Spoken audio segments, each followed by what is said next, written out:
Sure, the God of War series is about rampages of revenge, but it's also about family. From Greek gods to cursed brothers tortured by death itself, Kratos has one of the more interesting family trees out there. So, we're tracing the God of War's Greek lineage, as well as some big players in the Norse pantheon. This is the God of War family tree.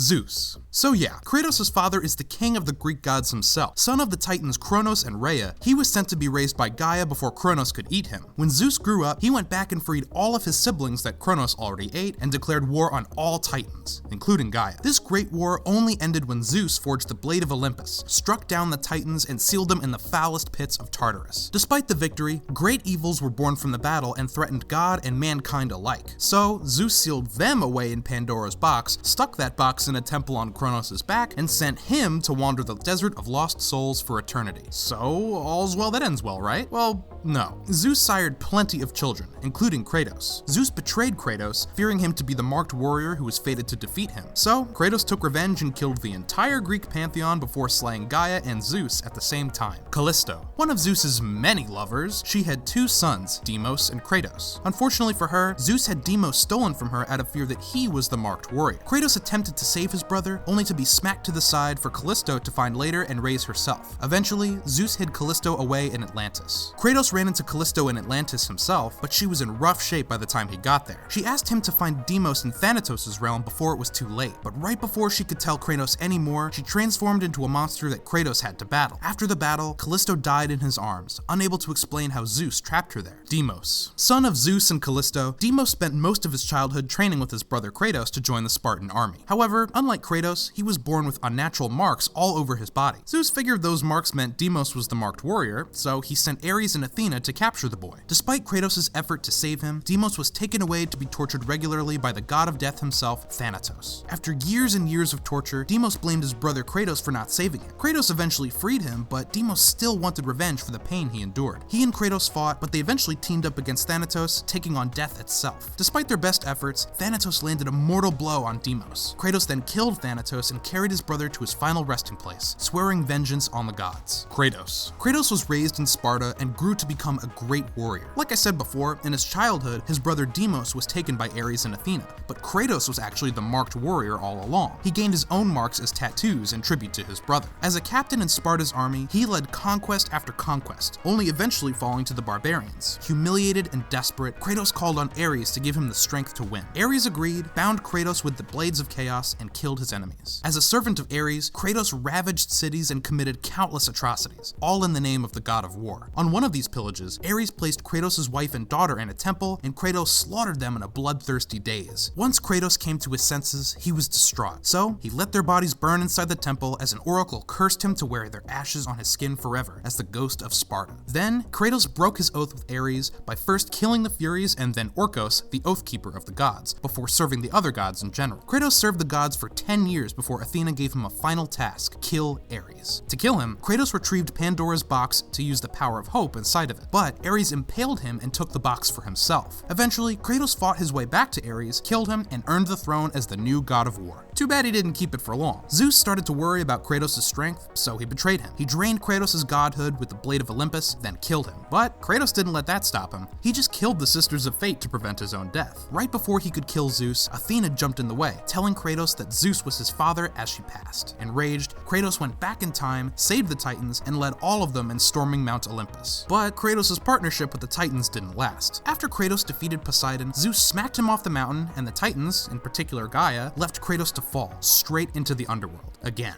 Just then, Athena returned as a ghost and offered to direct Kratos in his quest to kill the gods. He killed Hades, made it back up to Olympus, and began slaughtering the rest of the gods, including Zeus. After all the death and destruction, Kratos was finally done. His quest for vengeance only brought ruin. But, unfortunately, the spirit of Athena demanded the power of hope for herself. Kratos was done taking orders, so he stabbed himself with the Blade of Olympus and released hope onto all of man. Athena angrily pulled the blade out of his chest, leaving him to die. But Kratos dragged himself into the sea. Eventually, Kratos landed in the realm of Norse mythology, married a woman named Fey, and had a son, Atreus. They led a quiet and happy life together until Fey passed away when Atreus was still a boy. Shortly after her death, the Norse god Balder attacks Kratos at home. Kratos and Atreus then set out to spread Fey's ashes at the highest peak in the 9 realms. The quest is perilous, full of undead, dragons, and more gods out for blood. Along the way, Kratos and Atreus form a stronger bond, and they spread Fey's ashes in the land of Jotunheim. We'll get back to Fey and Atreus in a bit, but first, let's take a look at more of Kratos' family from Greece, Lysandra and Calliope. Kratos' first family stood by him through his ascension to a servant of Ares. His wife, Lysandra, always supported him, but she began to question his countless slaughters. Ares moved Lysandra and Calliope into the temple of Athena, and Kratos slaughtered them both in a blind rage. These deaths would stain Kratos quite literally for the rest of his life. So, even though Kratos' nuclear family was lost to his rage, he's got plenty of distant relatives through his dad, a theme we'll point out as we go along. Athena. Athena's the Greek god of wisdom and war, but since she's Zeus's daughter, that technically makes her Kratos' half-sister. Her mother is Metis, the Greek goddess of cunning and wisdom. Zeus ate her after hearing a prophecy that their child would be more powerful than Zeus. Well, Zeus started getting a lot of headaches, so he asked Hephaestus to split his head open for him. Sure enough, Athena popped out of his skull as a grown, battle-ready adult and goes on to build her career as a goddess of war and wisdom. Zeus always preferred Athena over Ares, so Ares attacked Athens out of anger and jealousy. Zeus forbade gods from warring with each other, so he just had Athena help Kratos kill Ares instead. With Ares dead, Athena brought Kratos up to Olympus to crown him god of war as a token of gratitude. She also gave him sick new blades. It all seemed pretty good for everyone for a little while. Athena warned Kratos not to abuse his power as a god, but Kratos just laid waste to Greece anyway. Zeus messed him up, but when Kratos tried to kill him for revenge, Athena jumped in and sacrificed herself, telling Kratos that Zeus was his father. But hey, turns out she wasn't as gone as we thought. After Kratos was betrayed by Gaia, Ghost Athena met him at the river Styx, and she seemed way more cool with destroying Olympus. She directed him to destroy the flames of Olympus to open Pandora's box once again. So, Kratos did just that and brought death to all on Olympus. Athena begged Kratos to give her the power so she could become queen, but Kratos does his own thing again, and she leaves him to die. Ares. The original and actual Greek god of war was the son of Zeus and Hera, making him Kratos' half-brother. Ares was the most hated of the gods, so he started conspiring against the rest of the gods to take Zeus' throne. Once he learned of the prophecy of the marked warrior, he aligned himself with the Furies and tried to conceive that child with the Fury Alecto. We know Kratos was the marked warrior, but Ares did have Orcos, the Oathkeeper. We know the story from here. Ares helps Kratos kills his family, Ares attacks Athens, Kratos kills Ares. So let's just move on to some more of Kratos' extended family. Hera. She's the Greek goddess of women and marriage, the queen of Olympus, and technically Zeus' sister, which kind of makes her Kratos' aunt/stepmom. Anyway, she was always mad at Zeus for cheating on her, which is like kind of his thing. When Kratos was born, she asked Zeus to kill him immediately. Zeus was a little kinder back then, so ironically, he let Kratos grow up to kill him and all of Olympus. Kratos actually met Hera when she was drunk off her ass. She sent Hercules to kill Kratos, but Kratos beat him easily. Hera just kept taunting and taunting Kratos until he finally snapped and killed her when she called Pandora a whore. Hephaestus. As the god of smithing, Hephaestus was the most prized craftsman in all of Olympus, and Zeus' son with Hera. When the Great War unleashed all the evils, Zeus had him make Pandora's box to contain all of the evils, and a little hope, of course. He forged and covered the box with the flames of Olympus, but the key to subduing the flames turned out to be his daughter, Pandora. So, to protect her, Hephaestus lied to Zeus and insisted that he seal the box on Kronos' back. Well, after Kratos took the box, Zeus took Pandora and beat Hephaestus so bad that he deformed him. When Kratos eventually stumbled into Hephaestus' workshop, Hephaestus helped him out, giving him details about the flames of chaos. He also asked Kratos to deliver Pandora back to him, but Kratos needed Pandora to open the box. Well, Hephaestus sent Kratos to be killed by Kronos, and sure enough, Kratos killed Kronos and then Hephaestus once he returned. Poseidon. The god of the sea fought in the Great War alongside Zeus and his other siblings. When the Titans were cast into Tartarus, he was given dominion over all of the seas and the kingdom of Atlantis. At first, he helped Kratos in his quest to kill Ares, granting him Poseidon's rage and Poseidon's trident. Well, once Kratos sank Atlantis and teamed up with the Titans, Poseidon had some beef with our ghost of Sparta. Too bad Kratos killed him pretty quickly on the way up to Olympus. Hades. When Hades helped his brother Zeus defeat the Titans, he got to rule the underworld with Persephone as his queen. Like his siblings, Hades initially helped his nephew Kratos defeat Ares, but once Kratos killed Persephone, that left him pretty upset. And then Kratos killed Poseidon, Hades' brother, and then Athena. Look, by the time Kratos fell into the underworld, Hades was out for blood. But of course, Kratos rips Hades' soul out with his own chains. Hermes. Hermes is probably the most annoying of the gods, but he's also one of the most useful. He's the god of travelers, heralds, thieves, commerce, sports, and boundaries. On top of all of that, he's also the son of Zeus and the Pleiad Maia, daughter of the Titan Atlas. He would also help guide lost souls to the underworld. Hermes fought alongside the Olympians in both great wars and always taunted Kratos, his half-brother. He led Kratos on a chase through Olympus, making fun of his lack of speed, but clearly, Hermes wasn't paying attention to Kratos' kill count. Kratos caught up to him, beat his ass, ripped his legs off, and stole his shoes. A plague erupted from Hermes' body, but hey, at least he finally shut up. Aphrodite. The goddess of beauty and love has a few different origins. If you ask Hesiod in his Theogony, she was born from Kronos' father, Uranus. Kronos cut his dad's junk off and threw it into the ocean. But Homer's Iliad says she's actually Zeus' daughter, so she's either Kratos' great aunt or his half-sister. I swear, this family tree is like a single branch. Either way, Zeus gifted her to Hephaestus for his craftsmanship. Aphrodite would go on to have countless affairs, including one with the former god of war, Ares. Kratos first met Aphrodite as a statue, and she asked him to slay Medusa and use her gaze to free some minotaurs before she could let him pass. When Aphrodite met Kratos in person, she refused to give him information unless he, completed a QuickTime event with her. Well, after Kratos got some extra red orbs, she opened a pathway directly to Hephaestus instead. Hercules. When Zeus was on a roll, he had another love child, this time with a mortal woman named Alcmene. Hera drove Hercules mad and led him to kill his own family, kind of like what happened to his half-brother, Kratos. To be absolved of his sin, Hercules had to complete 12 labors. When Kratos encountered Hera in the garden, Hera sent Hercules to take care of him. Kratos didn't want to fight him, but Hercules was jealous and wanted to make killing Kratos his 13th labor to take his place as god of war. That didn't work out too well. Kratos left Hercules in the sewer and continued his quest. Perseus. Hey, we've got another half-brother of Kratos to throw onto the pile. The son of Zeus and Danae, Perseus was most famous for killing Medusa, but Kratos did that instead, so, moving on. Perseus went to the Island of Creation to find the Sisters of Fate and bring back his dead lover, but he got trapped in a bathhouse and went mad instead. When Kratos also got trapped in the bathhouse, Perseus tried to kill him to prove himself to the Fates, but Kratos stabbed him with his own sword and smashed him into a wall, revealing the exit. So that covers Kratos' whole extended Greek family.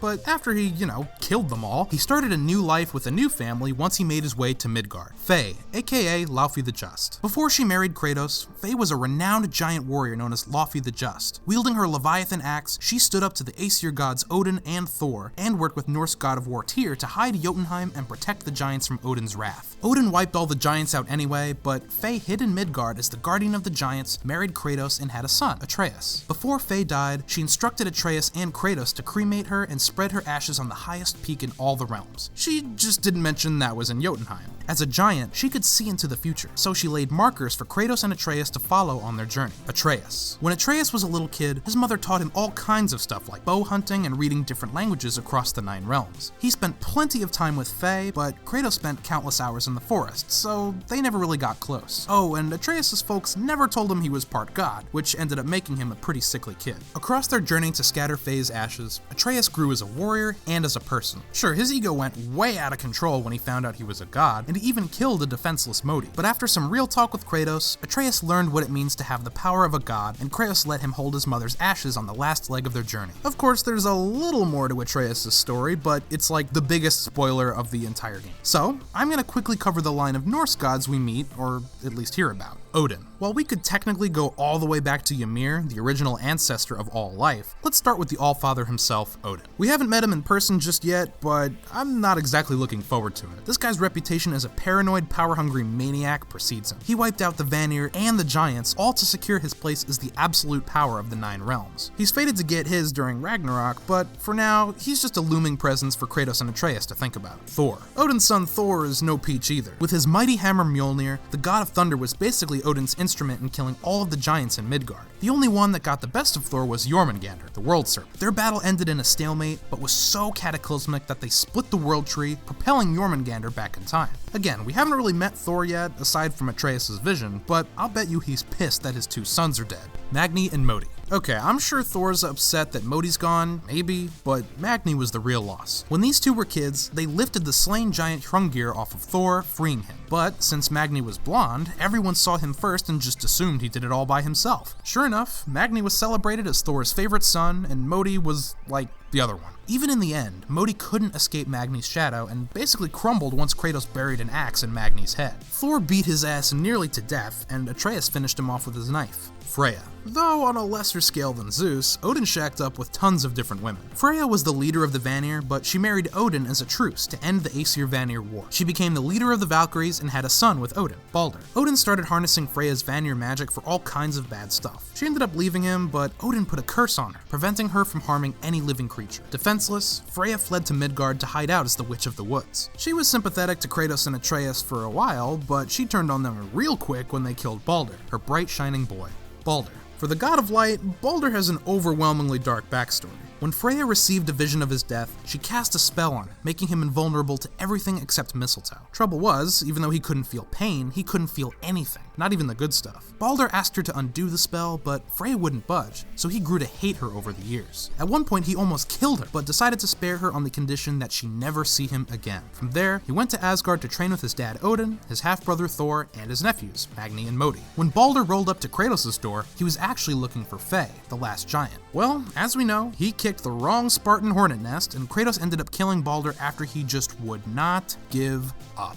Tyr. I also wanted to shout out one of Odin's other sons, Tyr. The Norse god of war is probably long dead before Kratos and Atreus' journey even kicks off, but he left a lasting impact throughout the 9 realms. Unlike Kratos and Ares and any typical god of war, Tyr was a die-hard pacifist. He always strove to make peace between the 9 realms, especially the Aesir and the Giants. He built Tyr's temple in the Lake of Nine as a quick, easy way to link the realms. When Odin started killing all the giants, Tyr tried to help them out by working with Fey to hide Jotunheim. Sure enough, Odin accused Tyr of conspiring with the giants, which he kind of was, so he locked him up. There's still lots to learn about the Aesir, but I'm sure we'll get to know the ones that are still alive in the next God of War game. But for now, there's one more branch missing in this family tree. If you haven't finished God of War on PS4, here's your last chance to avoid spoilers. And there it went. Alright, time to talk about Jormungandr, the World Serpent. Yeah, so remember how Jormungandr got sent back from the future after his fight with Thor? Turns out he's Loki's future son, and Atreus is Loki. So Jormungandr is Atreus' son, Kratos' grandson for what that's worth. That certainly explains why Jormungandr was so helpful. Look, I don't know how things are gonna play out, but judging by that mural in Jotunheim, it doesn't look like Jormungandr's birth is gonna be a pleasant experience for anyone. All we know is that the World Serpent is destined to battle Thor during Ragnarok. I don't know what else to expect in Ragnarok, but you can expect we're gonna cover it on the leaderboard. From indie to AAA, we love the games you play, so show us some love by subscribing.